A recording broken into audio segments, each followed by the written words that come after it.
भारत पाकिस्तान और चाइना से कितना डरता है, आज की इस वीडियो में हम खुलासा करके आपको बताएंगे। नाजरीन, आपको बता दें कि चाइना से एक बहरी जहाज सामान लेकर पाकिस्तान की जानब आ रहा था कि रास्ते में भारत ने उसको रोककर अपनी हिरासत में ले लिया। भारत ने इल्जाम यह लगाया है कि चाइना अपनी एटॉमिक टेक्नोलॉजी पाकिस्तान को इन्हीं बहरी जहाजों की मदद से ट्रांसफर करता हुआ पकड़ा गया है। भारत ने यह दावा किया है कि इस बहरी जहाज के अंदर बैलिस्टिक मिसाइल, मुख्तलिफ किस्म के खतरनाक chemicals, auto clue ballistic missile launcher और दीगर तकनीक भी शामिल थी। आपको बता दें कि यह 3 फरवरी को चाइना से यह जहाज रवाना पाकिस्तान की बंदरगाह की जानब रवाना हुआ, लेकिन भारत ने इसको हिरासत में लेकर अपने कब्जे में रखकर मुख्तलिफ तरीकों से जांच पड़ताल कर रहा है और ये सोचने की कोशिश कर रहा है कि अब चाइना और पाकिस्तान को किस तरह लड़वाया जाए। अगर ये नहीं लड़ते तो इंटरनेशनल लेवल पर इन दोनों मुमालिक को किस तरह नुकसान पहुंचाया जाए। भारत की सिर्फ एक ही सोच है कि ट्रंप हमें आकर शाबाशी दे कि आपने चाइना और पाकिस्तान को लड़वाकर बहुत अच्छा किया है। इसके अलावा भारत की कोई सोच नहीं। पाकिस्तान और चाइना के हुकाम ने इसी बहरी जहाज के बारे में यह खुलासा किया है कि यह जहाज में कोई ऐसी चीज मौजूद नहीं थी, ना ही इसमें कोई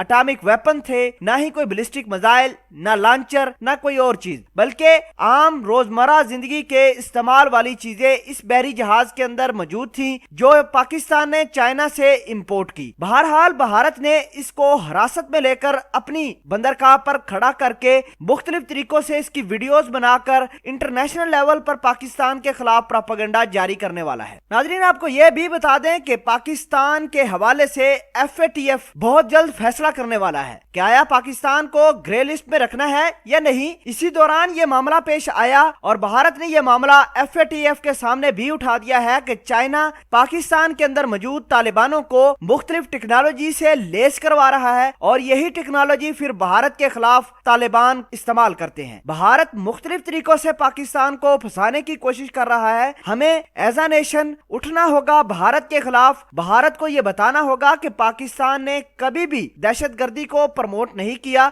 सारी दुनिया ने पाकिस्तान की कुर्बानियों का एतराफ कर रही है। भारत को भी चाहिए कि पाकिस्तान की कुर्बानियों का एतराफ करे। पाकिस्तान ने जो इकदामात दहशतगर्दी के खिलाफ लिए हैं उसको सराहे, नहीं तो ये रीजन दोबारा एक बहुत बड़े मसले की तरफ जा रहा है। ऑलरेडी इस रीजन के अंदर इंसानी बहरान भी पैदा हो चुका है जो सिर्फ और सिर्फ भारत ने पैदा किया है और ये मिसकंसेप्शन दोनों मुमालिक को लड़ाई की तरफ ले जाने वाली है। अगर अमेरिका, इजराइल, भारत इस रीजन में इन्फ्लुएंस करना, लोगों को लड़वाना बंद नहीं करेंगे तो हालात मजीद खराब होंगे। बहरहाल हमें उम्मीद है कि भारत पाकिस्तान और चाइना के दरमियान होने वाली इस ट्रेड को गलत रंग नहीं देगा और FATF अकल का इस्तेमाल करके फैसला करना होगा कि पाकिस्तान ग्रे लिस्ट में नहीं रह सकता, इसको ग्रे लिस्ट से निकालना होगा। पाकिस्तान जिंदाबाद।